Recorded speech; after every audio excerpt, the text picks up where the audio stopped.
Nanti kita bakal sharing bareng apa sih yang mau Tuhan katakan melalui ayat pembacaan kita. Saya akan bacakan buat kita semua dari 1 Petrus 4 ayat 7 sampai 11 dengan perikop yang diberikan Lembaga Alkitab Indonesia itu hidup orang Kristen. Demikian bunyi firman Tuhan, kesudahan segala sesuatu sudah dekat. Karena itu kuasailah dirimu dan jadilah tenang supaya kamu dapat berdoa. Tetapi yang terutama, kasihilah sungguh-sungguh seorang akan yang lain. Sebab kasih menutupi banyak sekali dosa. Berilah tumpangan seorang akan yang lain dengan tidak bersungut-sungut. Layanilah seorang akan yang lain sesuai dengan karunia yang telah ditoleh tiap-tiap orang sebagai pengurus yang baik dari kasih karunia Allah. Jika ada orang yang berbicara, baiklah ia berbicara sebagai orang yang menyampaikan firman Allah. Jika ada orang yang melayani, baiklah ia melakukannya dengan kekuatan yang dianugerahkan Allah. Supaya Allah dimuliakan dalam segala sesuatu karena Yesus Kristus, Dialah yang punya kemuliaan dan kuasa sampai selama-lamanya. Amin. Berbaiklah setiap kita yang membaca, merenungkan, dan terlebih kita yang mau melakukannya dalam kehidupan kita setiap hari. Nah, rekan-rekan dikasih Tuhan, dari pembacaan ini saya mau sebelum kita sama-sama sharing, saya mau ngajak kita buat merefleksikan diri melalui beberapa gambar. Nah, ini ada satu gambar, udah kelihatan belum? Nah, ada ya. Apa yang terlintas di benak kalian ketika kalian lihat gambar ini? Boleh deh bersuara, kita kan lagi sharing. Lagi PA itu lebih banyak buat ngobrol sama ke PA. Apa nih, Bang Mandi deh, boleh tuh yang udah buka mic duluan. Apa nih yang terlintas dalam pikiran? Ada satu orang pakai baju berwarna, sedangkan yang lainnya tuh nggak berwarna ya. Nggak berwarna. Jadi apa tuh yang menjadi kesimpulannya dari Bang Mandi sendiri? Berarti kayaknya yang orang yang pakai baju warna itu beda sendiri gitu dibandingkan yang lain, kayaknya sama gitu. Oke. Ada yang berbeda ya. Ada satu orang yang berbeda dari orang lainnya. Ada pesan yang didapat nggak dari gambar ini? Selain ya, perbedaan. Berarti itu aja. Kalau dari gambar itu berarti kita nggak boleh sama sama kebanyakan orang gitu. Jadi kalau dibilang nggak apa-apa. Mungkin jadi orang satu-satunya yang beda daripada yang lain gitu. Oke. Jadi berbeda dari yang lain ya. Yang lainnya boleh deh. Yang lainnya. Boleh nggak? Aku, Bang. Oke, boleh. Kalau aku pribadi ini kayak orang percaya di tengah-tengah orang tidak percaya. Kayak terang itu terang di tengah-tengah. Kayak itulah kayak garam dan terang dunia gitu. Lebih kayak gitu sih kalau aku. Oke, jadi pesannya jadi terang di tengah-tengah kegelapan, di tengah-tengah orang yang tidak percaya lah gitu ya. Iya, di tengah-tengah yang gelap gitu. Oke, thank you Agung. Yang lainnya? Thank you ya, yang lainnya. Kauli, yang udah sembuh, masa nggak mau ngomong Kauli? Nggak mau? Mbak Astria, atau Kak Lina, atau Bang Step Ardi, atau Taomi? Apa nih pesannya nih? Dialihkan yang lain dulu aja Mas Wisnu. Oke, yang lainnya ya. Oke ya, tadi udah ada 2 orang deh, skip dulu deh. Misalkan belum ada, satu gambar lagi nih. Apa yang didapat dari gambar ini?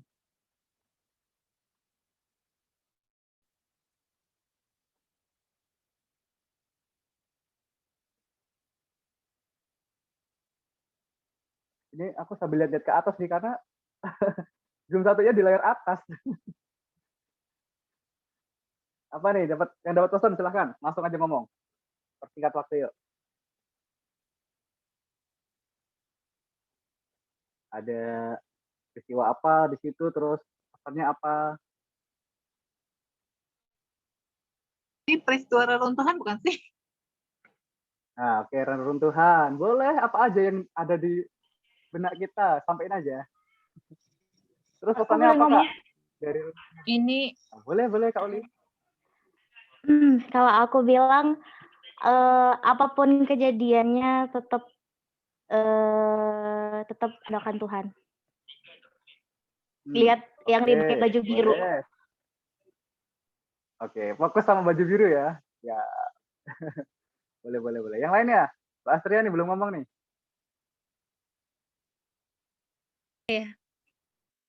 ya sama sih, tetap tenang di tengah-tengah kegaduhan, di tengah-tengah kerusuhan gitu. Tetap tenang. Oke, thank you buat teman-teman semuanya. Ya. Terus kalau ini, wah ini kalau ini langsung tenaga medis langsung lihat, wih ini gue nih gitu kan. Ini gue nggak perlu jawab, udah langsung tolong menolong, sakit dirawat udah. Oke, langsung ya. Naomi, belum ada suaranya nih. Dan Step Ardi juga belum ada suaranya.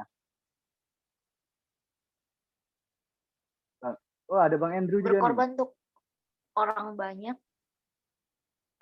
Berkorban untuk orang banyak. Oke, ada lagi yang lainnya?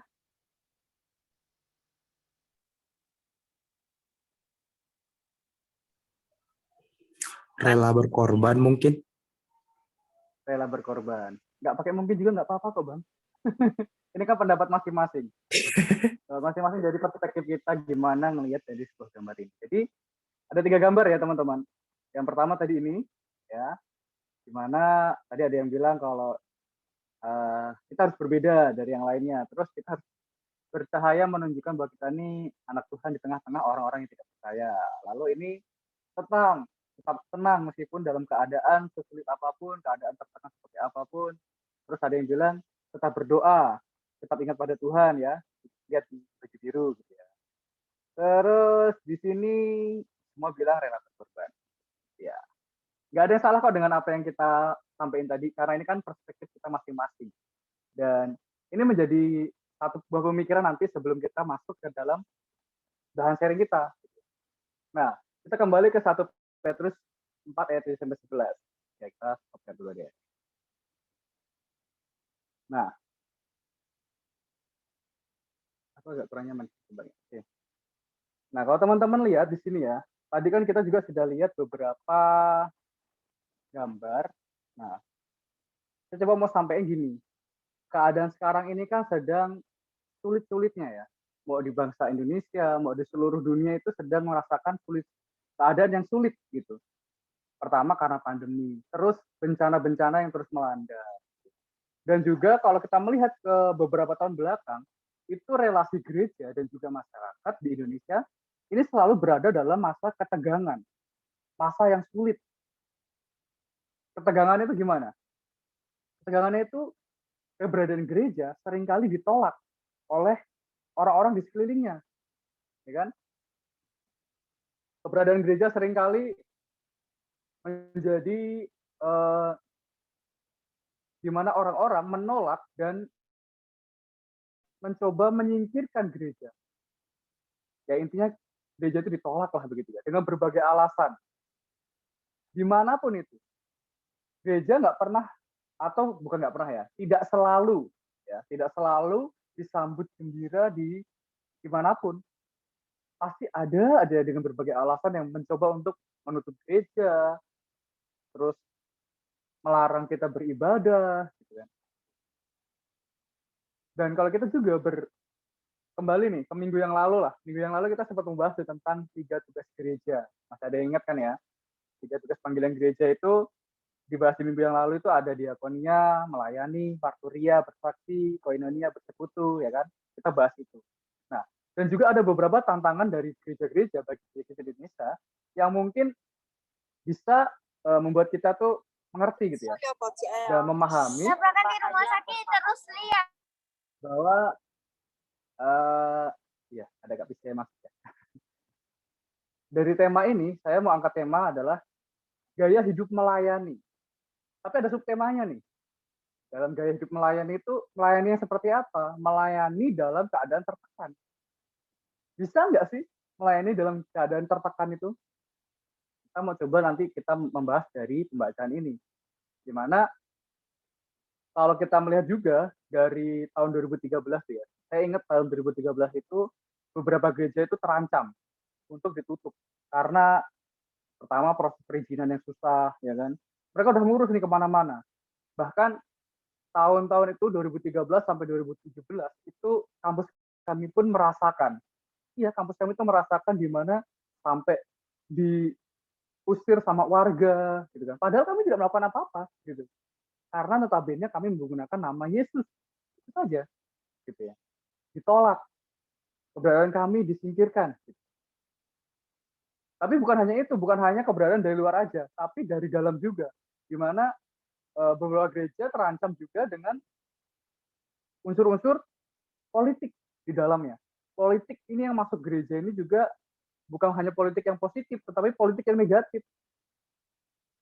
Yang akhirnya menggerogoti, merusak karakter dari setiap orang-orang dalam gereja. Nah, sekarang gimana caranya kita sebagai orang-orang muda, sebagai jemaat Tuhan, sebagai anak-anak Tuhan ini menjadi gereja atau menjadi orang-orang yang siap melayani di tengah situasi seperti apapun, termasuk situasi yang dijelaskan tadi ya, sesulit apapun itulah, gitu ya.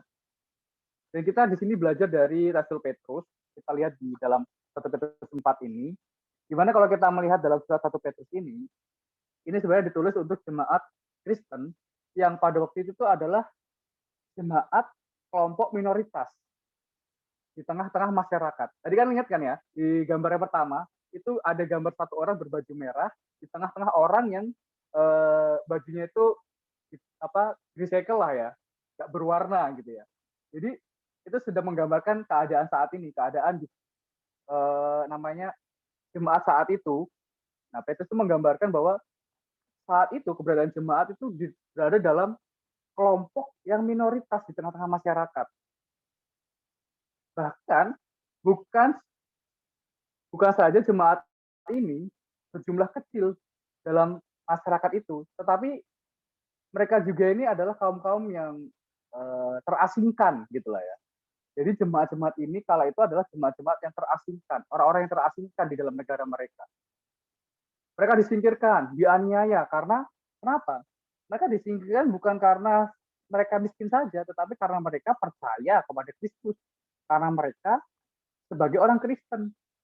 Teman-teman bisa baca deh, bisa cek nanti di pasal 1, pasal 3, ya. Di pasal-pasal sebelumnya itu kalian bisa cek itu keberadaan jemaat. Nah, dan memang sih kalau kita lihat di 1 Petrus 1, itu nggak spesifik dikatakan ini jemaat ini di mana. Makanya kan hanya muncul surat Petrus, ya kan, pada jemaat. Tapi nggak ditulis tuh jemaat mana nih. Tetapi banyak bapak-bapak gereja, para penafsir, yang mencoba menyampaikan hasil penyelidikan mereka bahwa kemungkinan mereka ini berada di Asia Kecil, bagian utara. Ini berarti kalau bagian utara itu adalah kelompok yang diperintah atau di situ kaisarnya adalah Kaisar Romawi. Waktu itu Kaisar Romawi ini memerintah sebuah negara Asia Kecil saat itu ya. Dan di mana kaisarnya ini sangat membenci agama Kristen. Bahkan kaisarnya ini selalu mencari alasan untuk dapat menjatuhkan hukuman bagi orang Kristen. Nah, salah satunya adalah memberikan sebuah pilihan. Pilihannya adalah, yang pertama, mereka diminta untuk memberikan persembahan korban kepada roh kaisar. Nah, kalau mereka memberikan korban kepada roh kaisar, mereka diampuni. Tetapi kalau mereka menolak, mereka akan diberikan hukuman mati. Hukuman mati karena ya mereka menolak untuk melakukan itu, karena kedegilan mereka itu. Dan sudah pasti orang-orang Kristen, jemaat-jemaat yang dibimbing oleh Petrus ini, mereka menolak. Mereka menolak memberikan persembahan. Dan akhirnya banyak dari mereka yang dihukum. Dan pada saat itu mulai beredar. Kalau teman-teman melihat beberapa sejarah filsafat, sejarah kekristenan yang tidak tertulis di dalam Alkitab, tetapi banyak sejarah-sejarah yang tertulis di dalam buku lain, itu bukan berarti tidak benar ya, tetapi Alkitab juga sendiri kan bilang, nggak mungkin cukup semua ini cerita dituliskan di dalam Alkitab. Tapi saya mau sampaikan gini, kalau teman-teman melihat dari sejarah-sejarah itu, kita bisa memandang bahwa banyak sekali orang-orang Kristen yang mencoba mempertahankan imannya meskipun keadaannya itu tertekan. Meskipun mereka harus mati, meskipun mereka harus dihukum mati. Ya kan? Banyak akhirnya karena penolakan orang-orang Kristen ini, mereka dituduh tuh sebagai pelaku kejahatan malahan, ya kan? Mereka yang dihukum, orang-orang Kristen yang dihukum, tapi mereka yang dituduh sebagai pelaku kejahatan, ya kan? Aneh, gitu ya. Tapi ini yang terjadi. Nah, sejak saat itulah berbagai macam penderitaan diterima oleh orang-orang Kristen. Jadi mulai dari penganiayaan, dirajam, lalu sampai dihukum mati, berbagai cara lah untuk menyingkir orang Kristen itu dilakukan. Sampai pada disalibkan seperti Yesus. Hingga menjadi umpan-umpan hewan-hewan buas. Ini banyak sekali terjadi hal-hal seperti ini.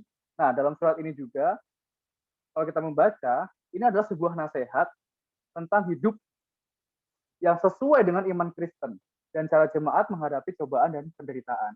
Jadi kalau kita melihat, ini kan dari pasal 1 sampai pasal terusnya, dan pasal akhir dari 1 Petrus ini, terutama dalam pasal 4, pasal 3 sampai pasal 4 itu kan bicara tentang kasih, damai, menderita, lalu hidup orang Kristen, lalu juga menderita lagi sebagai Kristen. Di sini tentang penderitaan semua, gitu ya. Ini sebuah nasihat dan bagaimana cara jemaat menghadapi cobaan dan penderitaan. Petrus menuliskan surat ini untuk menghibur dan menguatkan para pembaca, terutama kita saat ini ya, bukan hanya orang-orang pada zaman dulu, tapi buat kita saat ini untuk dapat bertahan dan bertekun dalam segala keadaan. Meskipun dalam keadaan dianiaya atau diasingkan. Memang Petrus ini nggak bicara secara spesifik bagaimana jemaat dapat menghadapi pemerintahan yang menindas, ya kan? Di dalam pembacaan ini tidak disampaikan seperti apa, tetapi hanya disampaikan menderita. Nah, pada bacaan ini kita diberikan petunjuk, secara khusus ya pada pasal 4 ini ya. Ini berbicara tentang bagaimana cara orang Kristen, cara orang percaya dapat bertahan di tengah penderitaan dengan cara tata hidup yang sesuai dengan kehendak Allah. Ini kalau kita melihat di ayat 2. Lalu saling mengasihi, memberi tumpangan, saling melayani, lalu bersukacita meski dalam penderitaan. Nah, salah satu tema utama yang bisa kita lihat langsung di pasal 4 ini adalah pengharapan akan masa yang akan datang. Nah, kita melihat di pasal 4 ayat 7 ini kan, kesudahan segala sesuatu sudah dekat. Kesudahan segala sesuatu sudah dekat. Jadi ini berbicara tentang masa depan, tentang eskatologi, tentang akhir zaman, tentang kedatangan Yesus yang kedua kali. Nah, tapi kalau malam hari ini kita nggak berbicara tentang eskatologi, tentang bagaimana gaya hidup melayani. Ya, saya berikan tema malam hari gaya hidup yang melayani, terutama melayani meskipun dalam keadaan tekan. Ya, saya sengaja di sini nggak membahas tema kedatangan Yesus yang kedua kalinya, karena ya kita mau fokus gitu loh, fokus pada cara hidup orang Kristen yang ada dalam penderitaan. Kita mulai dari ayat 7. Ayat 7 itu berbicara tentang kesudahan segala sesuatu sudah dekat. Karena itu, kuasailah dirimu dan jadilah tenang, supaya kamu dapat berdoa. Nah, kalau teman-teman melihat di ayat ini, sebentar. Saya matikan notifikasi dulu ya. Oke.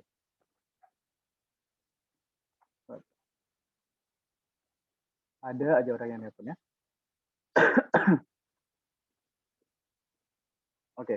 Nah, jadi kalau kita melihat ini pada ayat 7 ini sebuah pembukaan yang mengingatkan kita atau pembaca saat itu tentang akhir zaman yang sudah dekat. Nah, karena akhir zaman ini sudah dekat, ya kan? Karena akhir zaman ini sudah dekat, maka ada sesuatu yang harus kita lakukan. Nah, hal pertama yang Petrus minta adalah untuk menguasai diri. Karena itu kuasailah dirimu. Nah, bahasa aslinya itu pakai kata soproneo. Soproneo. Jadi kalau soproneo ini, kalau kita berkaca dari 1 Timotius 2 ayat 9, ini tentang cara bersolek, tentang cara berpenampilan. Ya. menguasai diri. Itu seperti dalam 1 Timotius 2 ayat 9 itu. Kalau teman-teman baca itu kan, hai perempuan, ya kan, tentang penampilanmu, cara mengikat rambutmu, cara berpakaianmu, ya kan, cara dandanmu. Gitu. Nah, tapi soproneo ini juga berbicara tentang bukan hanya berpenampilan seperti itu yang dimau, tetapi berdandan dengan perbuatan baik, seperti pada 1 Timotius 2 ayat 10. Jadi berdandanlah dengan perbuatan baik. Menguasai diri itu seperti itu. Nah, kata ini juga merupakan sebuah gabungan dari kata, kalau soproneo itu ada 2 kata ya, sozo dan friend. Sozo itu berarti selamat atau terhindar dari bahaya atau kehancuran. Sedangkan friend itu artinya bagian dari hati atau pikiran. Ya kalau bahasa kerennya ini, bahasanya Mbak Astria itu the part of the heart, ya kan? Nggak tahu lah bahasa spellingnya bener atau enggak nih ya, nggak tahu ya. Pokoknya bagian dari hati dan juga pikiran. Ini friend. Jadi kalau dibilang sozo proneo atau soproneo, ya kan? Ini berarti menguasai diri yang diawali dengan menjaga hati, menjaga pikiran. Ya kan? Dari apa? Dari hal-hal apa? Dari hal-hal yang berpotensi membawa kita kepada kehancuran, kepada kebinasaan, kepada hal-hal yang membawa kita kepada sesuatu yang menyimpang daripada Tuhan. Ini yang dimaksud oleh Petrus. Soproneo, menjaga hati dan pikiran supaya tidak berpotensi melakukan hal-hal yang menuju kebinasaan. Soproneo, menguasai diri. Lalu yang kedua, Petrus bilang apa? Jadilah tenang supaya kamu dapat berdoa. Loh, berdoa aja kok harus tenang, ya kan? Orang kalau mau doa makan itu kan, pasti keadaannya dalam keadaan lapar. Ya kan, keadaan lapar doanya singkat, gitu. Tuhan Yesus saya mau makan, gitu. Ya, ada nggak yang doa kayak gitu? Ada nggak nih yang doa-doa kayak gitu tuh? Tuhan Yesus saya mau makan. Nah, tapi ini nggak berbicara tentang doa makan. Tapi berbicara tentang bagaimana seseorang itu berpikir rasional. Menjadi tenang itu berpikir lurus. Sadar. Jadi, jadilah tenang supaya kamu dapat berdoa. Artinya ya, berpikir lurus. Sadar. Supaya kamu bisa berdoa. Kalau kita mencoba menggali bahasa aslinya, ini nepo, itu artinya dia sadar tanpa dipengaruhi anggur. Berarti dalam keadaan tidak mabuk. Teman-teman tahu lah ya, meskipun teman-teman nggak pernah mabuk, nggak pernah minum minuman keras, pasti teman-teman pernah melihat setidaknya dalam TV, ya kan? Dalam film itu orang mabuk itu gimana sih, ya kan? Nggak sadar bisa melakukan hal-hal yang di luar kendalinya. Nah, Petrus mengingatkan supaya kita tuh nggak seperti orang-orang mabuk itu kalau lagi berdoa. Hidup kita pun nggak seperti orang-orang mabuk yang ngasal-ngasalan aja gitu, di luar kendali kita. Tapi kuasailah dirimu dan jadilah tenang. Sadar, gitu ya. Ini diperingatkan oleh Petrus, ketenangan dalam pencobaan. Ya kan? Kalau kita berbicara dari hal ini kan sebelum-sebelumnya tuh, bicara tentang menderita dengan sabar. Lalu pasal 4 ayat 12 itu kan berbicara tentang menderita sebagai Kristen.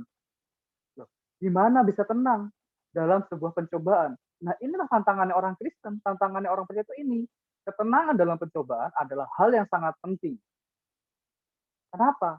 Teman-teman ingat gambar yang kedua tadi? Tentang runtuh tadi ya, gedung yang runtuh tadi ya. Nah, itu kan ada satu orang berbaju biru yang masih tenang dalam keadaan berdoa. Bukan berarti dia bodoh. Bukan berarti dia bodoh. Harusnya dia menghindar, mencoba menyelamatkan diri. Bukan. Maksudnya bukan tentang itu. Tetapi yang dimaksudkan dari gambar itu adalah tetap tenang. Dalam segala keadaan tetap mengingat kuasa Allah dalam doa kita. Nah, biasanya nih ya, jemaat atau orang-orang percaya atau orang-orang muda lah ya, kita sebagai orang muda ini menghadapi sebuah kesulitan itu malah panik, ya kan? Panik, takut, ya kan? Dan akhirnya apa? Akhirnya kita melakukan hal-hal yang di luar kendali kita dan merugikan diri kita sendiri. Enggak, asal bertindak gitu ya. Pokoknya gua harus gini lah gitu ya. dalam keadaan bingung, dia bertindak semaunya. Nah, ini yang salah. Petrus dalam hal ini mengingatkan untuk kita tetap tenang. Nah, penguasaan diri dan ketenangan ini adalah sebuah action yang harus kita ingat sebagai orang percaya di dalam pencobaan, di dalam segala keadaan, supaya apa?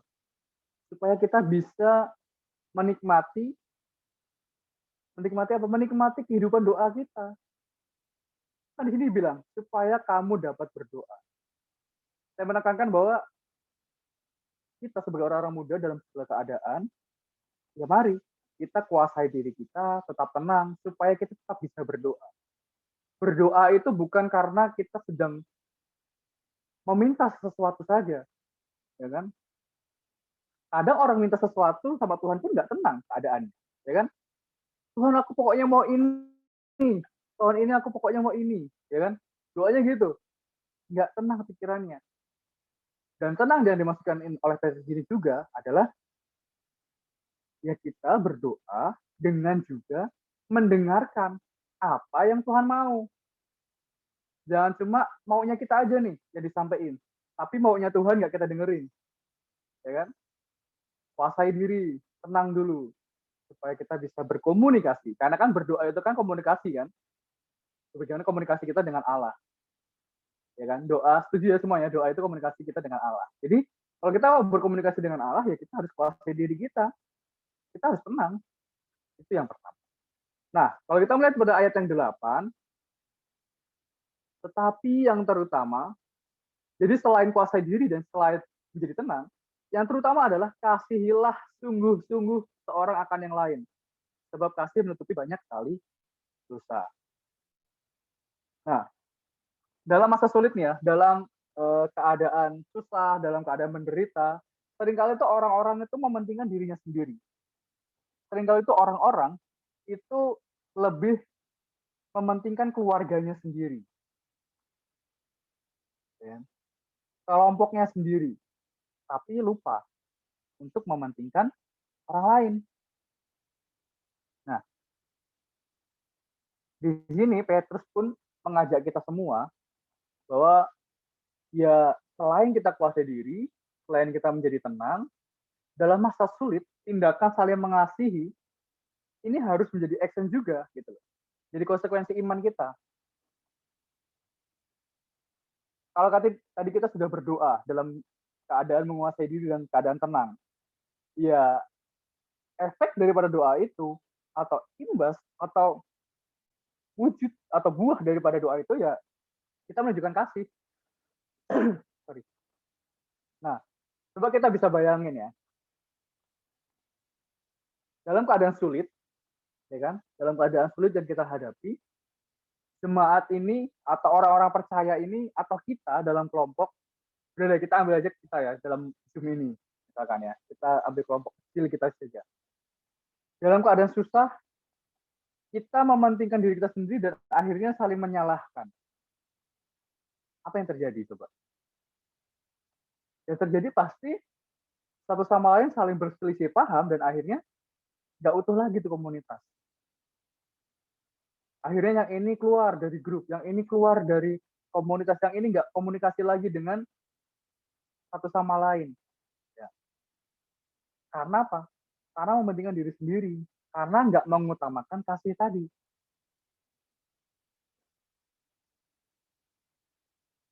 Dan ya kita tahu lah, orang yang tertekan, orang yang dalam masalah itu pasti gampang banget nih kegoda sama yang namanya saling menyalahkan. Kegoda yang sama yang namanya bertengkar, saling menjatuhkan, gitu ya. Nah, ini keberadaan yang harusnya jadi contoh, ya kan? Dan ungkapan Petrus di sini kan dibilang kasih menutupi banyak dosa. Nah, ini teman-teman bisa mereferensi dari Amsal 10 ayat 12. Coba kita buka dulu ya. Amsal 10 ayat 12. Amsal 10 ayat 12. Nah, ini menjadi referensi daripada Petrus.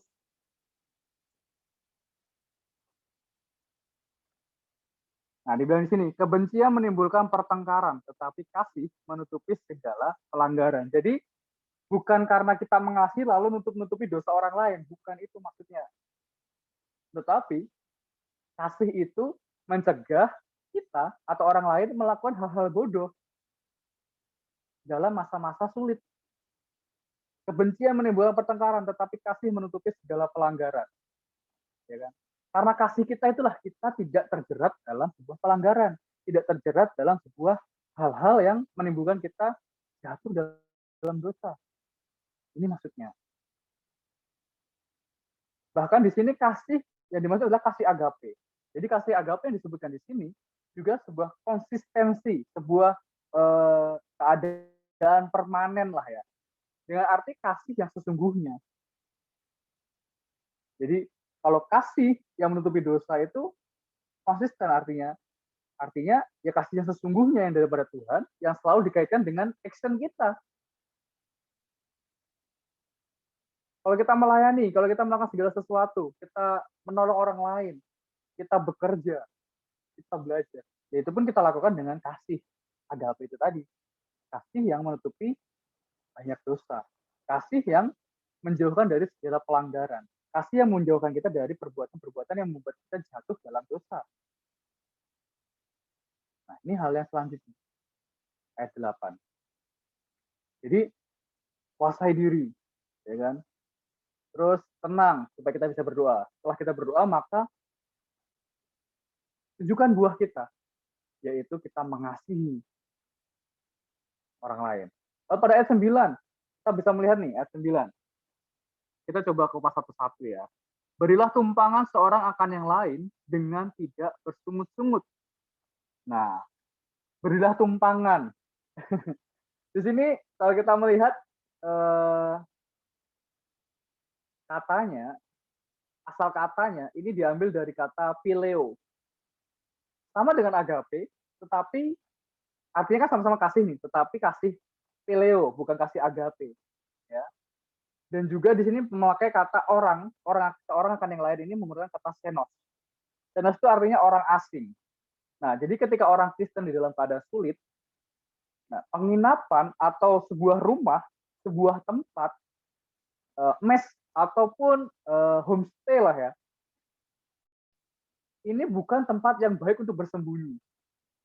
Ya, teman-teman dalam keadaan misalkan nih, teman-teman bayangkan dalam keadaan perang orang bersembunyi di hotel, kan ketahuan, ya kan?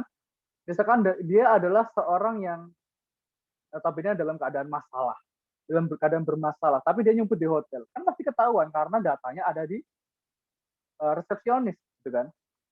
Datanya bisa dicari, bisa ditanyakan. Nah, karena sebuah keadaan inilah orang Kristen ini harus memberikan tumpangan satu sama lain. Jadi ayat ini sedang menyadarkan kita bahwa kita sebagai orang Kristen itu dalam memberikan sebuah tumpangan, dalam memberikan sebuah tempat untuk orang-orang yang mengalami sebuah kesulitan, ataupun orang-orang lain yang dalam keadaan masalah, ya kita jangan bersungut-sungut.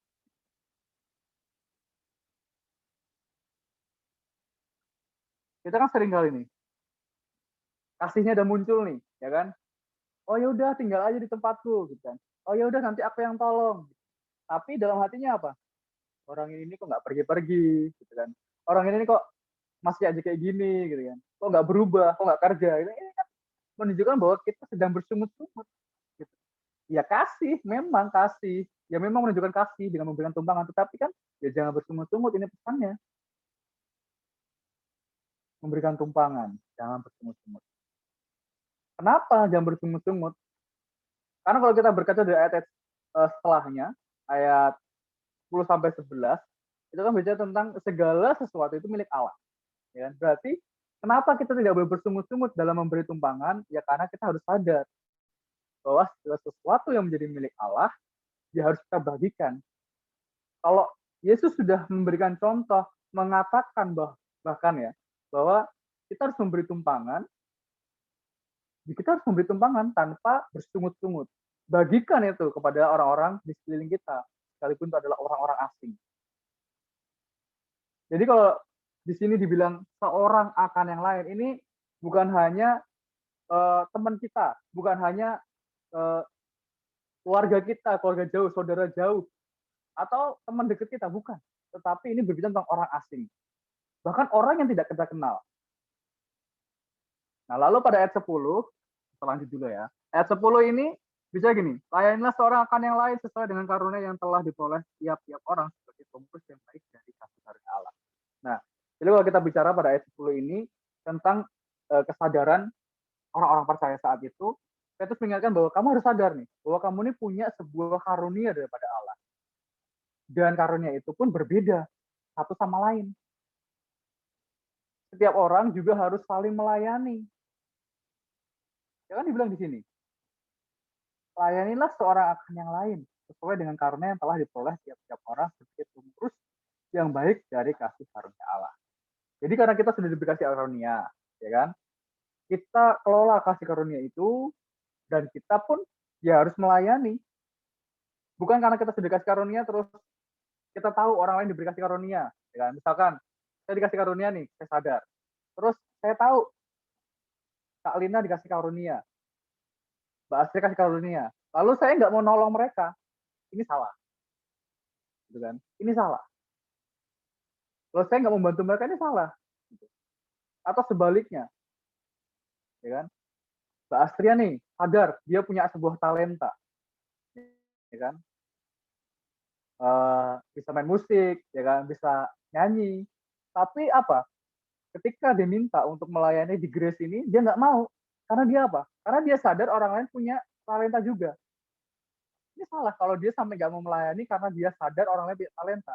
Justru karena dia sadar dia punya talenta dan dia sadar orang lain punya talenta, dia harus tetap melayani. Karena layanilah seorang kan yang lain sesuai dengan karunia yang kita peroleh. Jadi ini bukan tadi ya, bukan karena kita sadar terus kita nggak mau melayani, bukan karena kita tahu dia nih, oh dia bisa lebih bagus nih pelayanannya, nyanyinya lebih bagus, main musiknya lebih bagus, terus kita nggak mau melayani. Salah. Petrus menegur malam hari ini kepada jemaat saat itu dan juga kita saat ini orang-orang muda, supaya kita tetap mau melayani dalam keadaan melayani satu sama lain dengan talenta yang kita punya. Ya kalau misalkan saya ini nggak bisa nyanyi, terus saya bisa nyapa. Saya bisanya paling kalau di gereja itu ya, di gereja itu pelayanan saya adalah menyiapkan alat rekaman, alat live, ya kan, nyiapin tripodnya, nyiapin nanti soundnya, ya kan. Nah itu yang saya bisa, ya itu yang saya lakukan. Meskipun saya nyanyi nggak bisa, meskipun saya main musik nggak bisa, gitu loh. Saya sadar saya nggak bisa melakukan itu. Saya sadar orang lain bisa melakukan itu. Makanya karena kesadaran ini, saya melakukan hal yang saya bisa. Gitu. Nah ini, yang sering dilupain kan ini kan. Ah, lo kan bisa. Ah, dia kan bisa. Akhirnya apa? Nggak melayani. Ya. Ini nggak boleh. Gitu ya. Jadi harus saling melayani. Karena di sini menggunakan kata diakonos. Melayani satu sama lain. Setiap orang harus saling melayani. Setiap orang itu dipanggil untuk melayani dengan berbagai karunia yang dimilikinya. Terus, dan hal ini juga ya, kalau teman-teman melihat, ini sejajar dengan pemahaman bahwa semua umat Tuhan, semua orang percaya, ini harus diberdayakan untuk melakukan pekerjaan Allah. Nah, kita bisa melihat nih ya, kalau misalkan kita lihat dalam Efesus 4 ayat 12, ini kan dikatakan gini, untuk memperlengkapi orang-orang kudus bagi pekerjaan pelayanan bagi pembangunan tubuh Kristus. Artinya apa? Artinya, setiap orang itu sudah diberikan karunia-nya masing-masing, sudah diberikan talentanya masing-masing, ya kerjakan bagianmu, gitu loh. Kerjakan dengan sadar.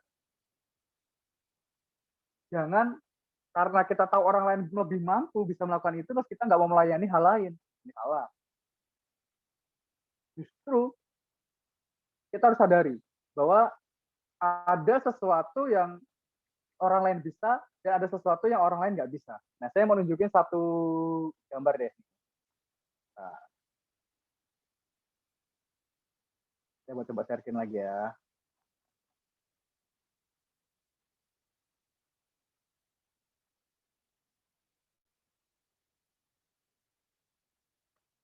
Nah, udah kelihatan belum?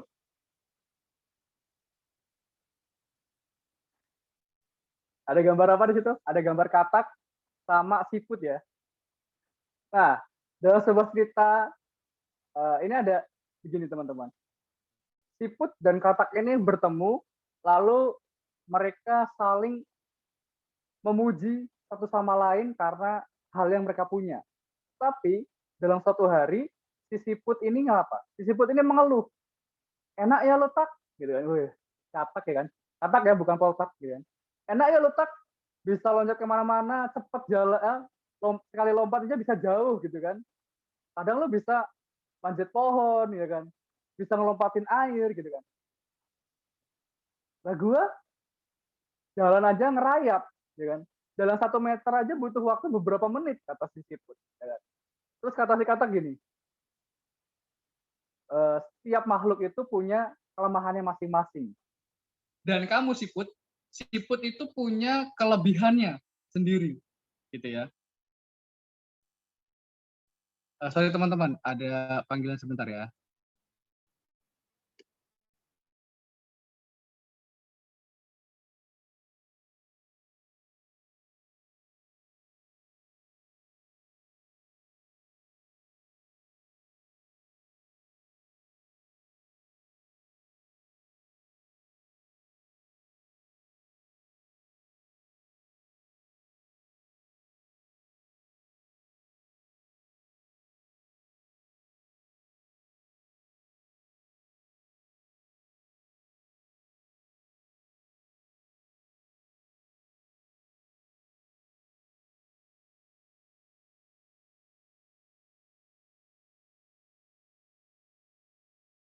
Oke, ini kalau lagi pelayanan gini sering banget diganggu ya. Nah, jadi sampai mana tadi ya? Sampai si katak bilang kan, siput pun punya kelebihan gitu. Kelebihannya apa? Nah, belum sempat si siput ini dijelasin sama si katak tentang kelebihannya, burung elang lewat. Burung elang lewat kenapa? Makan si katak, gitu kan? Dan akhirnya si siput sadar gini, bahwa kelemahan daripada si katak ini, dia nggak bisa berlindung, ya kan? Sedangkan siput dia bisa berlindung dari cangkangnya, ya kan?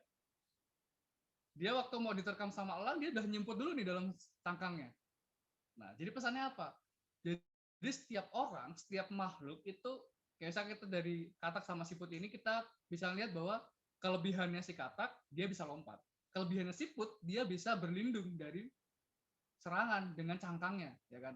Nah, artinya apa? Artinya adalah setiap kita, setiap orang percaya, setiap anak muda itu punya kelebihannya masing-masing, punya kekurangannya masing-masing. Nah, harusnya dengan hal itu kita menyadari, kita sadar, lalu ya kita tetap melakukan bagian kita masing-masing, tanpa mengeluhkan keadaan kita, tanpa mengeluhkan kekurangan kita, tetap melayani satu sama lain dengan talenta kita. Nah, lalu kita melihat dari ayat 11. Ini belum saya tutup ya. Nah, oke. Ayat 11 di sini bilang gini, jika ada orang yang berbicara, baiklah ia berbicara sebagai orang yang menyampaikan firman Allah. Jika ada orang yang melayani, baiklah ia melakukannya dengan kekuatan yang dianugerahkan Allah, supaya Allah dimuliakan dalam segala sesuatu karena Yesus Kristus. Ialah yang punya kemuliaan dan kuasa sampai selama-lamanya. Nah, apa sih yang mau dimaksud dari ayat 11 ini? Kok orang ngomong aja suruh ngomong seperti lagi nyampein firman Tuhan, gitu ya. Apa nih maksudnya nih? Jadi maksud Petrus adalah siapapun kita, siapapun kamu yang mau berbicara, jadi siapa yang ingin berbicara, ya diminta untuk berbicara seperti sedang menyampaikan atau mengucapkan firman Allah. Sederhananya gini teman-teman, ya kalau lo mau ngomong yang benar. Kalau lo mau menyampaikan sesuatu, sampaikan hal yang benar. Gitu loh. Jangan dibuat-buat. melayani dengan kekuatan yang dianugerahkan Allah. Ini maksudnya kita melayani ya dengan keadaan yang kita punya, talenta yang kita punya, anugerah yang sudah Tuhan berikan kepada kita. Nggak usah dibuat-buat. Kalau lo nggak bisa nyanyi, nggak usah pura-pura bisa nyanyi, gitu loh. Tapi kalau emang keadaan yang tetapi ada ayat lain bilang gini, ya kan? Baik tidak baik, siap tidak siap harus mau untuk melayani, ya kan? Nah, bukan berarti kita sadar nggak bisa melayani, nggak bisa nyanyi, terus kita suruh WL nggak mau, bukan. Bukan itu aja yang bilang itu, maksudnya bukan itu. Tetapi nggak perlu dibuat-buat, maksudnya tuh nggak usah pura-pura lah gitu loh. Melayani dengan tulus hati, maksudnya gitu loh. Sesuai talenta yang Tuhan berikan, tulus aja gitu. Supaya apa? Jadi tujuannya dari semuanya itu adalah supaya dia nama Tuhan dipermuliakan. Yang artinya ya kita berikan apa yang kita kerjakan itu tujuannya adalah untuk kemuliaan Allah. Iya, jadi pada akhirnya itu seperti yang disampaikan oleh Petrus pada ayat ini ya, pada ayat 11 ini. Segala sesuatu dilakukan agar Allah dimuliakan dalam Yesus Kristus. Dan bagian ini mau bilang gini. Ini adalah sebuah ungkapan, sebuah nasihat supaya kita tuh merenung. Bener nggak sih yang kita lakuin ini udah berkenan di hadapan Allah? Kita kan sering merenung tuh kan.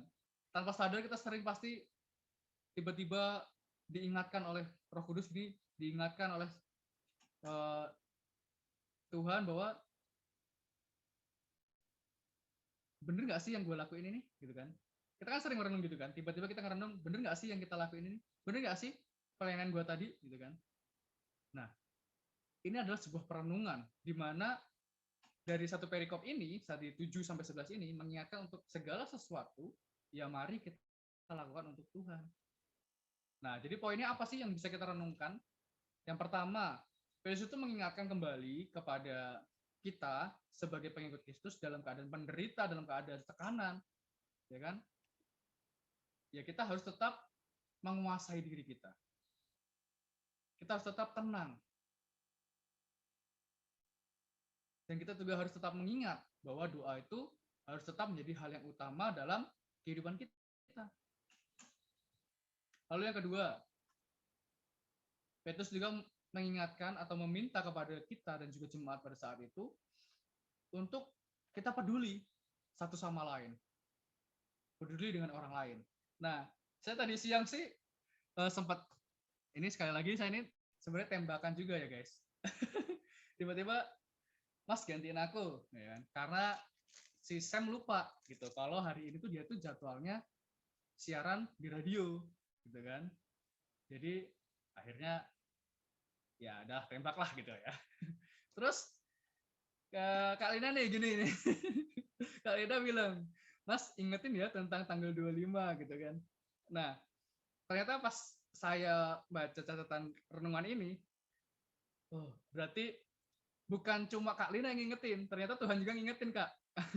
Dari ayat ini, dari bacaan ini. Ini saya nggak coba cari-cari ayatnya ya sebelum Kak Lina bilang ini sebenarnya sudah saya siapkan juga gitu kan. Nah, jadi malam hari ini tuh kita diingatkan teman-teman untuk saling peduli. Tanggal 25 itu kan kita juga berdoa bersama itu kan tentang ya kita mengingat keadaan bangsa ini kan sedang dalam keadaan bencana, keadaan sulit gitu kan. Nah, kita malam hari juga diingatkan sama firman Tuhan buat kita saling peduli satu sama lain. Memiliki sikap solider dalam penderitaan umat Tuhan terutama dan juga seluruh bangsa. Jadi solidaritas itu menjadi sebuah hal yang apa ya? Hal yang mahal saat ini tuh, ya kan? Kalau kita lihat nih di bangsa ini aja lah, bukan di bangsa inilah, kita lihat di sekeliling kita aja lah, di ruang lingkup kerja kita, solidaritas itu adalah sebuah barang yang mahal kan, ya kan? Apalagi ketika dalam keadaan tekanan, keadaan sulit itu orang-orang itu lebih mementingkan dirinya sendiri daripada solidaritas, gitu ya. Nah, kasih itu bukan hanya diumbar-umbar, bukan hanya disampaikan di lewat toa gitu kan. Sampaikan keras-keras teriak-teriaknya ini gue punya kasih nih. Tapi sebagai orang Kristen yang berkarakter seperti Kristus, ini kita harus mewujudkan hal itu. Kita harus bersolidaritas kepada orang-orang lain, kepada mereka yang berada dalam keadaan yang susah, gitu ya. memberikan tumpangan, memberikan pertolongan, memberikan tali kasih, ya kan? Apapun yang bisa kita lakukan. Bahkan saya pernah dalam pelayanan kami itu ya, saya, Sam, dan teman-teman lainnya itu melayani meskipun kami tidak bisa memberi saat itu. Yang kami lakukan apa? Karena kami biasa melakukan sekolah minggu, mengajar sekolah minggu, nyanyi sekolah minggu, ya kami melayani anak-anak gitu ya. Nyanyi, ya kan? Lalu permainan. Ya itu yang kami lakukan karena kami nggak bisa memberi apa-apa. Hanya itu yang bisa kami beri. Ya lakukan gitu loh. Ini contoh, salah satu contoh yang bisa jadi referensi kita bahwa apapun yang bisa kita lakukan kepada orang lain ya kita lakukan. Tentu dengan tulus hati. Dan yang ketiga, itu adalah tindakan saling melayani. Jadi, tindakan saling melayani ini adalah hal yang penting, teman-teman. Terutama sebagai orang percaya, ya kita harus saling melayani satu sama lain. Jadi, kalau kita melihat, siapa sih yang harus melayani? Gitu kan? Yang harus melayani itu ya semua orang. Diakonos. Nah, diakonos di sini, Petrus ini mencoba memakai seperti yang disampaikan Yesus dalam Matius. Tentang barang siapa terbesar di antara kamu, hendaklah ia menjadi pelayanmu. Ingat ya, itu dia. Jadi, barang siapa terbesar di antara kamu, hendaklah kamu atau hendaklah ia menjadi pelayanmu. Gitu ya. Jadi kalau kita, mau siapapun kita, mau seberapapun tinggi jabatan kita, dalam komunitas, dalam kelompok, ya kita harus melayani. Gitu loh. Bahkan Yesus memberikan contoh kepemimpinan yang melayani. Meskipun dia sadar, dia tahu, bahkan orang-orang tahu kalau dia itu adalah manusia, ya kan? 100% manusia, tapi juga dia 100% Tuhan, ya kan? Tuhan yang turun ke dalam dunia. Orang-orang tahu, dia sendiri pun tahu. Tinggi kan? Tuhan itu kan tinggi. Dari presiden aja dia lebih tinggi, gitu ya. Tetapi Yesus memberikan contoh dalam keadaannya seperti itu, dalam keadaannya sebagai Tuhan pun dia tetap melayani. Gitu ya. Jadi kalau kita sendiri sebagai manusia biasa ini kan, sebagai orang-orang muda ini sering mengeluh, ya kan? Gue siapa kok harus melayani? Gue ini harusnya dilayani gitu ya. Oh ini salah gitu ya. Gue ini ketua pemuda, harusnya lo orang lah yang melayani gue gitu kan. Salah gitu. Justru siapapun kalian itu, kalian harus saling melayani. Jadi apapun, siapapun, dimanapun, kapanpun, gaya hidup melayani ini harus kita miliki, ya. Gaya hidup yang perspektif ke depan, seperti di ayat 7, perspektif di masa depan tentang kedatangan Yesus, tentang kerajaan surga, ya kan. Sehingga dari perspektif yang masa depan ini membuat kita bisa menguasai diri kita, bisa tenang, sehingga kita bisa berdoa dan kita bisa menghasilkan sebuah banyak buah lah ya, bukan hanya sebuah tapi banyak buah, dimulai dari kita saling mengasihi, saling peduli, dan saling melayani. Ya, amin. Jadi teman-teman, malam hari ini itu saja renungan kita malam hari ini. Jadi kalau ditanya nih,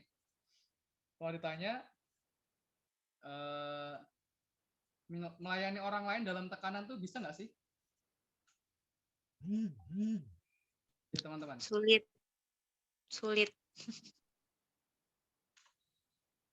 Melayani orang lain dalam keadaan tertekan tuh bisa nggak? Sulit ya?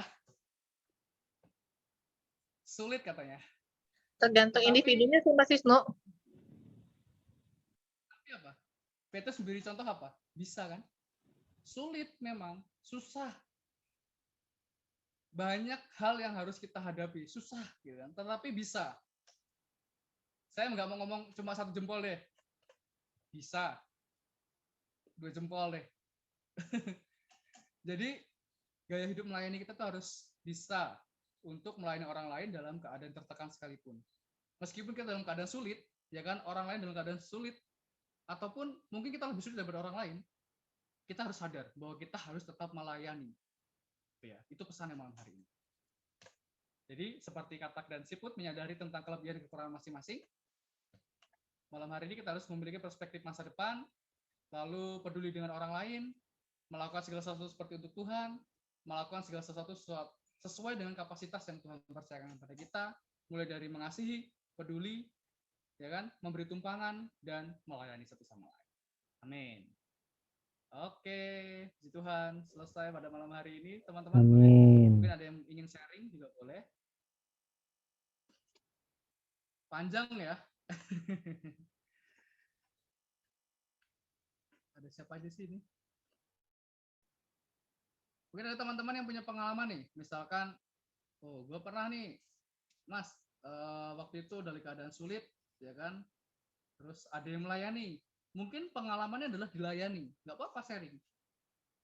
Atau teman-teman yang punya pengalaman melayani dalam keadaan sulit juga boleh sharing. Atau ada pertanyaan-pertanyaan yang terkait dengan hal ini juga boleh sampaikan. Siapa aja nih? Rame nih malam hari ini. Ada 12 orang, 12 murid Yesus bersama dengan saya.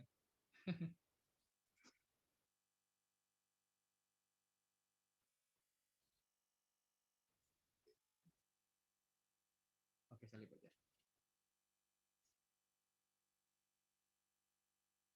Ada teman-teman yang mau bertanya atau mau sharing juga boleh kok. Atau ada yang mau nambahi, Agung mungkin yang mau menambahi boleh. Agung, Kak Lina, teman-teman yang lain mau menambahi juga boleh. Nggak ada Bang, udah mantep. Halo. Halo.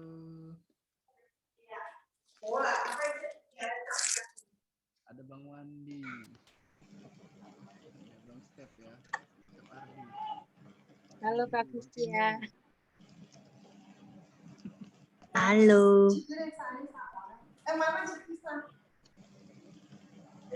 Ya teman-teman, ada yang mau ditanyakan atau mau di-sharingkan juga boleh nih. Atau udah, sekian dan terima kasih. Kalau gitu saya mau tanya deh. Kalau gak ada yang mau tanya, saya mau tanya deh.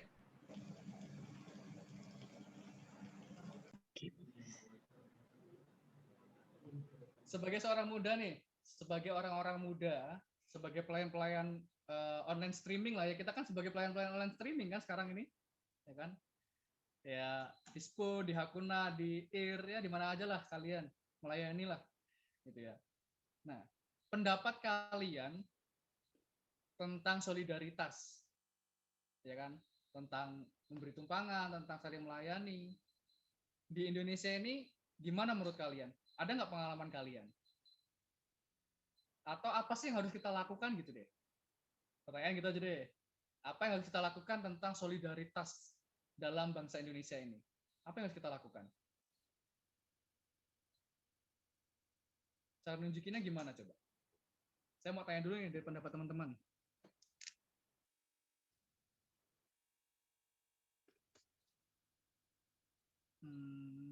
Bang Wandi, ini nggak mempengaruhi nilai kok Bang Wandi.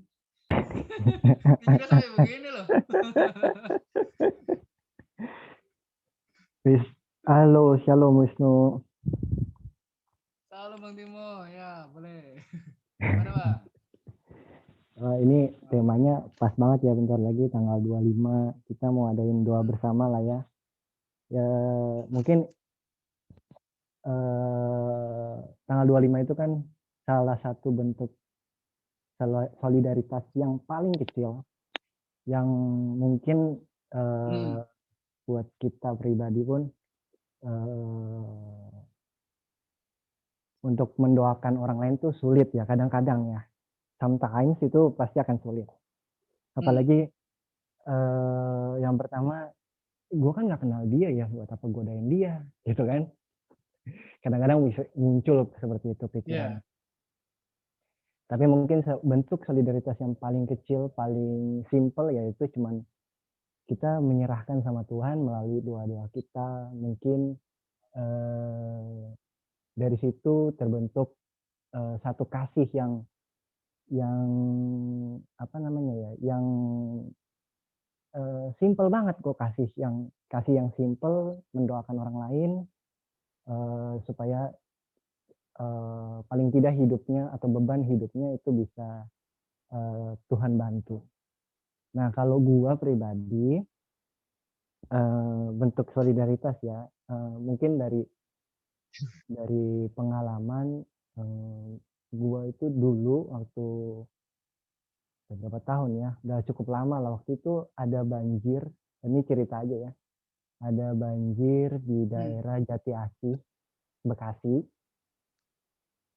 itu lumayan ya. Dulu kan gue kerja di daerah sana ya, jadi banjirnya itu sampai 1 lantai, menutupi 1 lantai. Itu cukup lumayan parah karena memang perumahan ini rumahnya itu termasuk daratan rendah dan berbatasan langsung dengan Sungai Cilengsi namanya. Jadi bentuknya gua waktu itu sama teman-teman gua, simpelnya gua cuma ngumpulin baju. Waktu itu ngumpulin apapun lah yang bisa kita jual. Sampai ada satu temen juga yang relain gitar kesayangannya dia kita jual. Gitar kesayangannya kita jual. Dengan tujuan adalah kami ingin membantu orang lain walaupun kami nggak punya duit. Ya, kami cuma punya barang. Waktu itu kami cuma punya barang. Jadi salah satu waktu itu gue jalanin sama teman-teman di sekolah, waktu gue masih sekolah lah, teman-teman di sekolah gue. Jadi kami kumpulkan semuanya terus kami jual. Nah itu mungkin salah satu bentuk solidaritas yang mungkin kita nggak butuh modal sebenarnya. Ya walaupun itu barang kita, tapi kan seenggaknya ya gue nggak harus ngeluarin duit banyak lah. Dan gue juga pada saat kondisi seperti itu mungkin gue dan teman-teman gue yang lain nggak punya duit, jadi ya mau nggak mau. Dan kami melakukannya semaksimal mungkin untuk membantu orang-orang di sekitar Bekasi waktu itu. Karena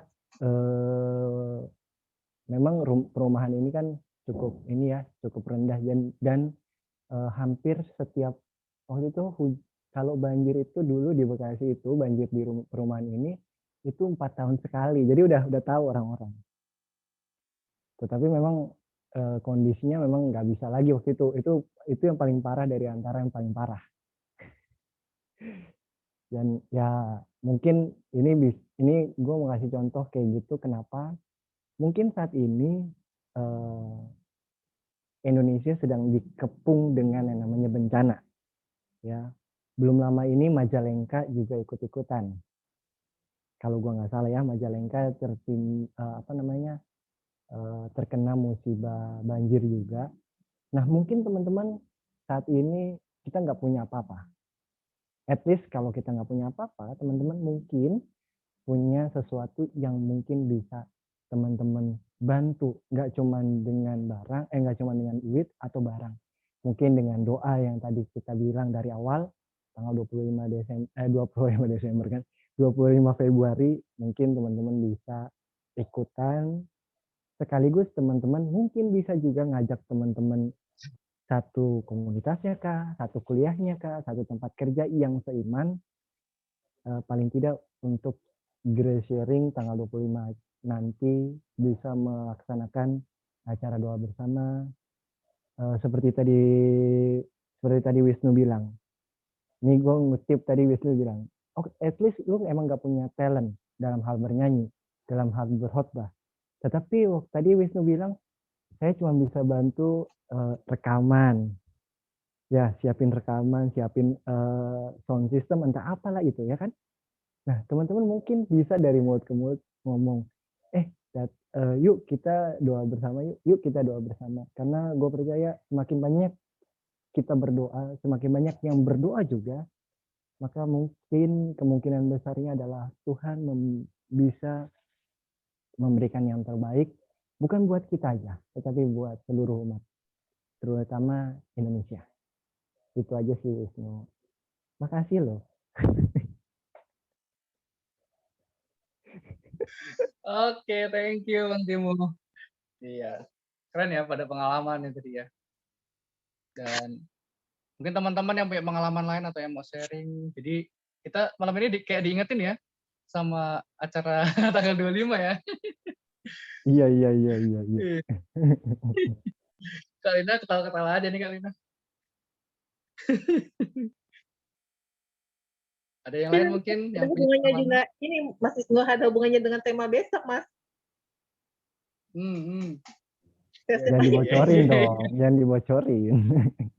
Ya enggak, kan karena kan Mas Wisnu juga kan termasuk panitia. Nah kalau aku pribadi gini ya, solidaritas itu gini, betul yang dikatakan Mas Wisnu dan Monty ya, kita nggak kenal mulu, nggak kenal apapun. Bahkan kemarin salah satu teman kita kan si Vel ya, yang sempat sakit itu kemarin sempat koma, dan dia tiba-tiba sharing minta Zoom sama aku, terus aku bilang, dan nggak tahu kenapa tuh kemarin dia langsung bilang ini, Kak Lin, Dok Lin, kuasa Tuhan itu sungguh luar biasa loh. Aku nggak kenal kalian semua, tapi kalian bisa memampukan dengan kuasa-kuasa doa, kalian bisa memampukan untuk menyembuhkan kami gitu. Karena gini, aku pribadi gini ya, aku mengatakan sama si Vel, kita ini kan dokter, perawat, bidan itu adalah sebagai kaki kanan, dan selebihnya kan Tuhan. Nah, makanya aku sering bilang sama teman-teman yang lain juga, walaupun kayak di sini aja, kayak di tempat aku praktek ini, aku tadinya nggak kenal mereka, tapi karena solidaritas itu kan kita nggak apa ya namanya, kalau aku pribadi kita nggak ngelihat apa-apapun, ya tetap aja yang namanya solidaritas adalah kekompakan yang harus dimana kita jaga. Itu aja sih kalau pribadi. Oke, selanjutnya bisa diambil alih. Iklan, guys. Itu kenapa dogi banyak? Oke, yang lainnya mungkin ada yang mau di-sharingkan tentang solidaritas. Solidaritas apa nih? Solidaritas. Acaranya buat ke tanggal 25 lebih perfectnya. Solidaritas dalam bentuk apa aja, nggak harus tanggal 25. Ini gini, bentar. Lagi iklan. Gini, kakak kan waktu itu kan mau ngajak teman. Cuma dari salah satu nggak boleh. Itu sebenarnya kita diajarin itu supaya apa? Supaya jangan milih-milih teman meskipun teman kita beda agama. Itu. Kan mau ngajak ini tanggal 25, cuma dari salah satu dari kalian kan nggak ada yang boleh ya kan? Ya nggak boleh gitu. Maksudnya gimana Kak? Iya nih, gue bingung nih. Nggak, itu urusan kita, nanti kita ngomongin aja kayak maksudnya gimana itu. Enggak, ini kakak mau ngomong langsung serius. Ini mau ngomong langsung. Tadi kan kakak kan udah bilang sama apa guru agama juga ya kan. Mestinya kalian nggak boleh gitu. Kita ngajak orang itu untuk apa? Untuk ibadah, bukan untuk cari teman atau apa. Itu untuk cari teman. Bukan cari teman lagi. Cari Tuhan. Ya kan? Jadi mau nggak mau desa kalian kan nggak boleh, ya udah. Aku ikan. Aku batu lah.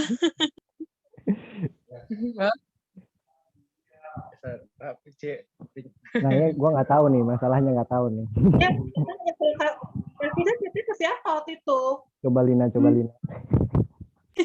Karena aku harimau. Kalau gini ya, kalau dari hasil rapat kemarin itu adalah yang di mana kita untuk doa bersama itu adalah akun-akun rohani gitu. Coba bentar. Kak Visia, mungkin gini, gue lurusin dulu ya. Ini soalnya kita Wisnu minta pertanyaannya kan sesuai tema, ya. Jadi mungkin kalau yang personal untuk tanggal 25, mungkin nanti ya dekat. Memang gini Mon. Mon. Sorry, jangan dipotong dulu. Lanjut ah. Emosi. Jadi gitu, lanjut, maksudnya gua mungkin Kak Visia bisa jawab solidaritas itu sesuai tema dulu. Apa sih yang bukan gini Mon kan waktu itu kakak kan ngajak teman kan, teman tuh ikut ibadah tanggal 25, cuma dari salah satu dari kalian nggak boleh karena beda agama dia gitu. Tapi jujur ya Kak, di aku nggak ada loh kakak nanya sama aku. Di apa Agatha yang ngomong nggak boleh. Gini, makanya kan tadi udah dibilang, maksudnya gua ini kita masih pembelajaran kita, betul ya Wisnu? Nah jadi maksudnya kemana aja Mon? Maksudnya lu kepleset lagi. Maksudnya gua lagi ngomong di harga dulu orangnya. maksudnya gua mungkin Kak Fisya bisa jawab solidaritas sesuai dengan kapasitasnya Kak Fisya, kita nggak ngomongin tanggal 25 aja, karena ini solidaritas itu besar dan cakupannya luas, nggak cuma untuk tanggal 25. Jadi mungkin Kak Fisya bisa jelaskan bentuk solidaritas itu seperti apa. Bentuk solidaritas gimana nih, Mon? Ini loh Kak, gini. Contohnya gini, misalnya nih, Kak Fisya punya solidaritas misalnya dalam kayak bencana atau apapun gitu. Dan kenal dulu dan yang lain-lain gitu. Nggak memandang dia kaya, nggak memandang dia miskin. Nah, kita punya prinsip gini, bagaimana supaya kita lebih peduli sama dia. Nggak usah karena mungkin dia kaya, terus atau nyumbang, tidak. Tapi kita kan dengan cara kita berdoa, dengan cara kita nggak kenal, mungkin kita bisa kayak kemarin kan, si Vel tiba-tiba chat aku mau berdoa bareng sama Kalina. Ya udah, aku ajak dia doa bareng. Nah, itu berbentuk kayak solidaritas kita ke situ gitu loh. Maksudnya dari renungan malam ini tuh begitu. Itu sih jujur ya, kan udah ngajak dia secara pribadi ngajak dia. Secara pribadi, Dr. Head. Oh my God, Kak Fisya. Sorry, maklum, otak kadang lagi connect, kadang lagi nggak connect, maklum. Yang dibantu timbangan ini bukan itu. Maklum. Gak apa-apa. Maklum, otak lagi connect, nggak connect nih. Oke, kalau misalnya Kak Fisya, gue tanya deh kalau gitu. Kalau misalnya Kak Fisya kan bilang ngajakin temannya untuk doa bersama. Tidak disampaikan oleh salah satu panitia karena berhubungan dengan agama. Agamanya berbeda. Nah, konsekuensinya kita kenapa mungkin ini pemikiran gue ya Kak, orangnya juga nggak ngomong sama gue, orangnya juga nggak ngomong sama Lina, dan ngomong sama yang lain, cuman mungkin personal antara Kak Fisya dengan Agatha aja. Kadang si Agatha ngomong kadang nggak apa buat kakak kesel gitu, ngomong nggak pakai saringan, dikeselin. Kesel beneran. Ini makanya. Ini gini ya, kakak selesaikan masalah kakak sama Agatha secara pribadi. Enggak mau bodo amat. Enggak. Ini gue ngomong dulu dong. Ini gue lagi ngomong loh. Lanjut, Mon. Maksud gue gini, mungkin ini kan karena kalau karena yang dibuat ini kan grace sharing mau buat acara doa itu kan secara khusus, bukan secara umum. Kita berdoa karena di dalam itu ada anak-anak Tuhan yang ingin berdoa. Nah, kalau misalnya nih Kak Fisya, gue ambil contoh. Ada satu perhimpunan, anggaplah kumpulan orang Muslim. Terus tiba-tiba mengadakan doa bersama. Kak Fisya diajak di dalam situ, ya, secara personal. Nah, terus Kak Fisya suruh masuk nih. Bentar. Ini kok si siapa dari tadi senyum-senyum ya? Kenapa? Dari tadi ada si siapa sih? Kenapa? Why? Tar dulu. Makanya ini gue cuma lurusin aja ya. Mungkin pemikirannya seperti ini Kak Fisya. Jadi kalau Kak Fisya misalnya diundang masuk ke dalam satu agama untuk satu doa dan mereka berdoa dengan cara mereka dan nggak masuk sama Kak Fisya, kira-kira Kak Fisya akan nyaman nggak? Kadang iya, kadang enggak sih. Nah, tergantung mood ya, Mon. Serius. Ini kan contoh. Maksudnya gitu. Maksudnya kita bukan cuma mau buat room berdoa hanya untuk berdoa, tidak.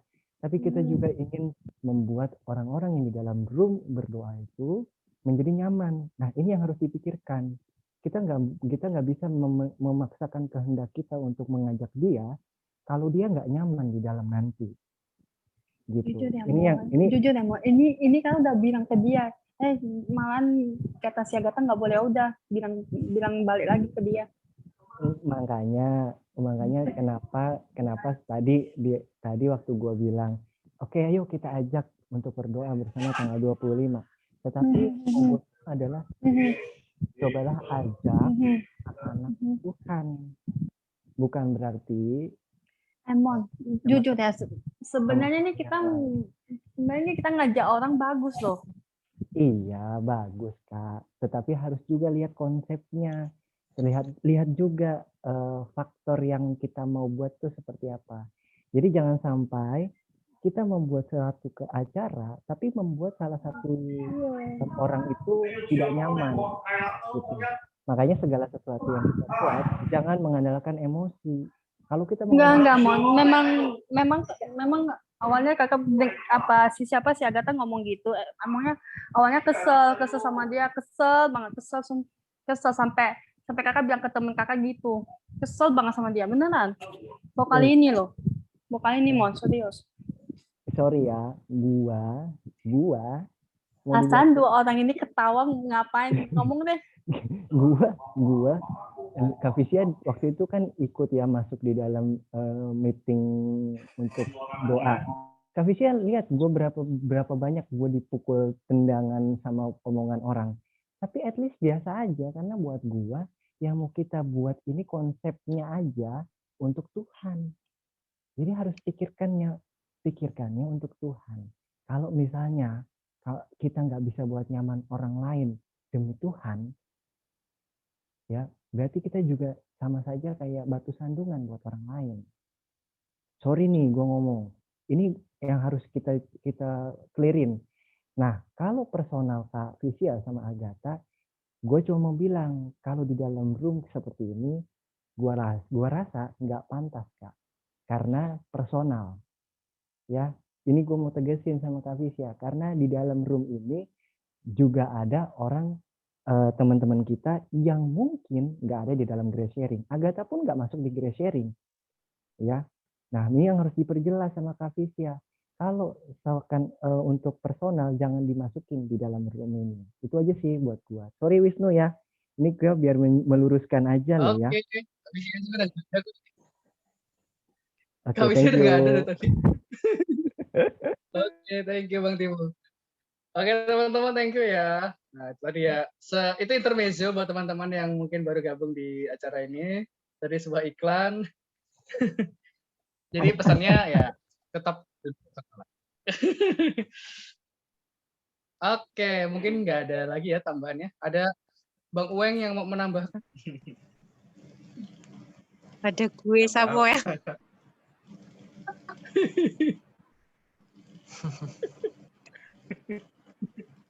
Kedengeran nggak guys? Kedengeran.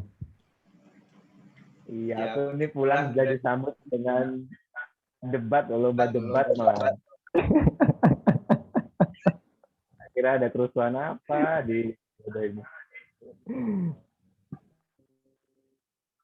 Nggak, siapa tadi cuman apa ya, menangkap sedikit daripada pembicaraan kalian tadi. Ya, gimana ya? Kan sama sih yang dikatain Bang Timo tadi, memang ini kan faktornya dari orang dari luar Grace ya. Makanya aku tuh jarang banget komunikasi dengan grup. Sebenarnya aku ada di grup NS, teman-teman. Itu grup pertama kali aku masuk pun. Tapi aku nggak pernah komen di situ. Kenapa? Karena beberapa kali aku juga nggak pas dengan cara-cara pandang mereka. Gitu. Tapi apakah aku terus nge-distract mereka atau merestrain mereka gitu? Ya enggak. Ya aku cuman ada stay aja di dalam situ. Kalau ada yang harus saya ngomong, ya saya ngomong. Kalau enggak, ya enggak. Makanya di Grace ini, saya sering kali tekankan, ya dimanapun kita, yang pertama kita harus bertumbuh kan. Tapi yang paling kita utamakan adalah ya teman-teman yang di circle kita dulu, gitu loh. Jangan sampai kita diresokin sama orang-orang di luar sana yang memasukkan ide-ide baru tanpa kita saring terlebih dahulu gitu. Makanya aku gimana ya, harus terus terang dulu kali ya. Tanggal 25 ini konsepnya seperti apa juga belum terlalu budeng. gitu loh. Aku gini, aku kasih bocorannya konsepnya kan. Kemarin itu jadi kita dua bersama sama seluruh akun-akun rohani lainnya ya kan. Nah, terus kemarin sempat aku sama di situ ada Monty, ada Agatha, ada siapa lagi? Ada Sirangga, ada aku dan ada Kasih juga pas saat kita buat forum rapat itu. Nah, cuma kita bilang gini, temanya tuh nanti di situ ada tentang kayak pertolongan, terus ada kayak doa dan ada seperti biasa kayak ibadah biasa dan ada sedikit kesaksian dari teman-teman sekalian gitu. Itu aja sih formal acaranya. Iya, terus tadi kenapa kok aku di awal tuh kayaknya pernah denger gini deh, mau ngajakin orang-orang dari luar juga gitu ya, luar komunitas rohani kan. Tadi sorry. Ini mungkin gue tangkapnya gini ya, Samuel. Sorry. Soalnya gue Kavisia ini, sorry, gue sebut nama. Kavisia soalnya tadi bilangnya berbeda agama. Nah, ini yang karena kan konsepnya yang mau makanya waktu kemarin gue tanya sama Lina, katanya ibadah. Berarti kan konsepnya kan, maaf nih, Kristen banget. Ya toh? Iya, benar. Nah, kalau kita ngundang misalnya at least teman kita yang muslim, kalau teman kita muslim itu nyaman, kalau teman kita muslim yang nggak nyaman, sama aja kita menjadikan satu batu sandungan buat orang lain. Berarti kita nggak, sorry jangan dipotong dulu, Lin. Kebiasaan ya. Udah gece. Maksudnya gini, maksudnya gua kalau memang dia berbeda agama, ya mungkin Agatha berpikirnya ya jangan juga kan, nanti kalau orang itu nggak nyaman kita juga jadi batu sandungan orang. Sedangkan Tuhan mintanya kita menjadi penyalur berkat buat orang lain. Tapi kalau kita jadi batu sandungan ya percuma juga kita buat acara kayak gitu. Nah yang kedua nih, gue mau kedua nih, sorry Lin, ntar dulu jangan ngomong. Ini pembelajaran Alkitabnya jadi panjang ya Wisnu, maaf nih ya.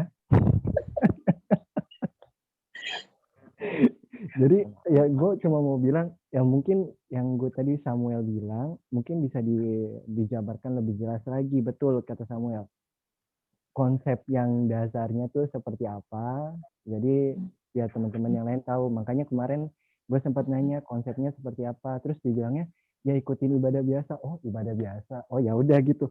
Cuman kan harus, maksudnya time per time loh. Jadi ada durasinya. Jadi ada sorry Den. Jadi harus ada durasinya. Jam berapa kita mulai? At least ada berapa orang pun kita mulai gitu. Sebentar Lin. Gua dibuat rundown-nya. Itu yang udah gue kemarin yang di grup panitia jam 9 kita open room bla bla bla bla bla udah. Iya. Itu jam berapa gitu, waktu itu karena gue nggak tahu ya rundown-nya. Pertama Lin, terus yang kedua yang ketiga konsepnya seperti apa yang bilang sama Sam, mungkin kan karena Sam sama Wisnu ya mungkin ya yang mau bawa. Ya. Iya, jadi gue nggak tahu nih. Nah itu aja sih. Udah nanti gue ulang lagi deh besok siang gue ulang lagi. Iya, makasih Lina.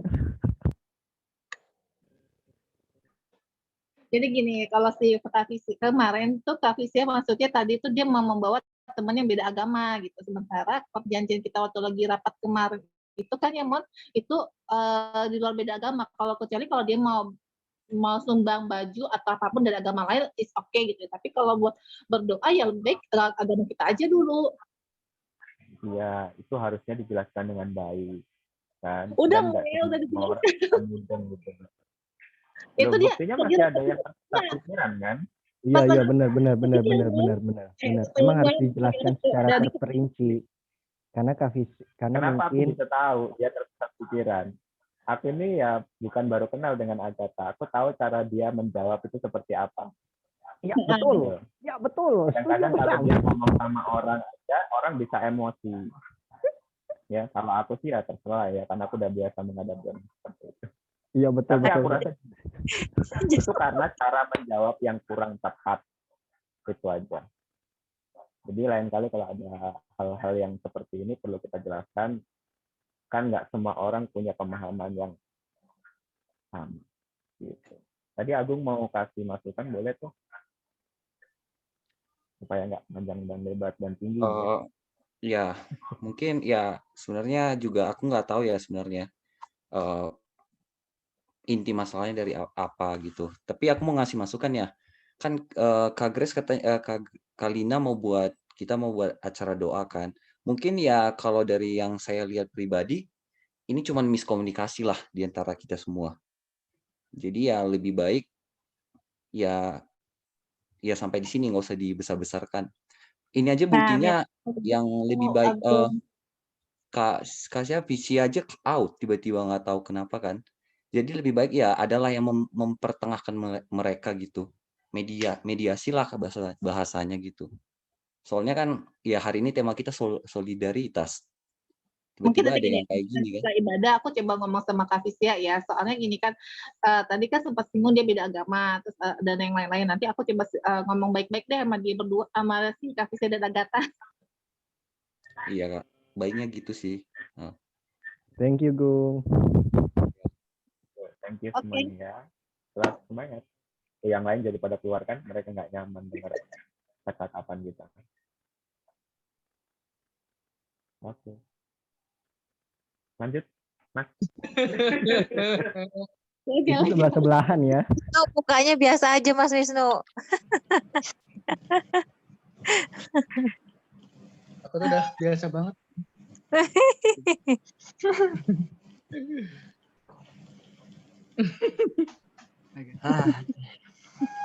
Jadi gitulah ya. Intinya ya kan tadi dibilang saling memberi pengertian satu sama lain. Itu aja. Pokoknya diselesaikan dengan baik-baik. Kembali ke kasih. Oke, mungkin sampai di sini dulu ya kita pendalaman Alkitabnya. Ada pengumuman kah dari Kak Lina atau setelah ini ada doa syafaat? Nggak ada, langsung aja. Paling pengumumannya jangan lupa besok Kamis gitu aja. Dan pembawa renungannya ya Mas Wisnu lagi. Oke. Oke, jadi pengumuman itu aja ya. Diingatkan teman-teman datang tanggal 25. Datang kemana, Mas? Ya, untuk mengikuti acara doa bersama. Datang kemana? Zoom. Kalau datang kan berarti kalian semua datangin ke tempat aku praktek. Iya juga ya. Oke deh, itu pokoknya intinya teman-teman jangan lupa tanggal 25 atau hari Kamis buat ikutan lagi di Zoom. Kita akan doa bersama. Ya, kondusif lah, lebih kondusif karena kan kita nggak cuma teman-teman dari Grace, kita juga datang dari akun-akun rohani lainnya. Jadi lebih kondusif lagi, lebih rapi lah ya. Teman-teman disiapkan ya dengan baik lah. Ya. Acaranya disiapkan dengan baik, WL-nya, pendoanya, gitu ya. Pengkhotbahnya siapa sih pengkhotbahnya? Nggak tahu siapa ya khotbahnya. Ya, pokoknya disiapin semuanya dengan baik supaya kita tetap jadi berkat gitulah ya. Keberadaan kita ini kan kita yang memulai sebuah acara, jadi kita harus jadi berkat. Jangan jadi buah bibir di luar sana gitu ya. Itu aja deh pesannya dan kita tutup dalam doa. Yuk kita berdoa. Bapak, kami bersyukur kehadirat-Mu Tuhan, jika malam hari ini Kau izinkan kami untuk boleh bersama-sama dalam ruang virtual Zoom ini, untuk memuji nama-Mu, untuk kami juga boleh merenungkan firman Tuhan. Terima kasih Bapak, malam hari ini kami diajarkan melalui Rasul Petrus, untuk kami bisa memiliki gaya hidup melayani, dan kami siap untuk melayani sekalipun kami dalam keadaan tekanan. Kami siap untuk peduli kepada orang lain, mengasihi orang lain, melayani satu sama lain, dan semua itu boleh kami lakukan hanya untuk memuliakan nama Tuhan.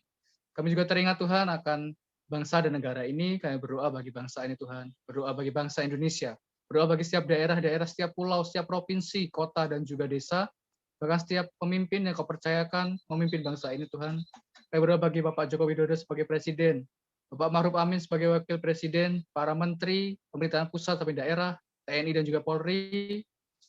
Kiranya Tuhan Engkau berikan mereka hikmat, sehingga mereka menyelesaikan tugas tanggung jawab mereka dengan takut akan Engkau, tidak mementingkan kepentingan mereka sendiri, melainkan membawa damai sejahtera bagi bangsa ini. Kami berdoa bagi tenaga medis yang saat sedang berjuang untuk melayani setiap pasien, baik pasien bencana, pasien pandemi, ataupun pasien umum Tuhan.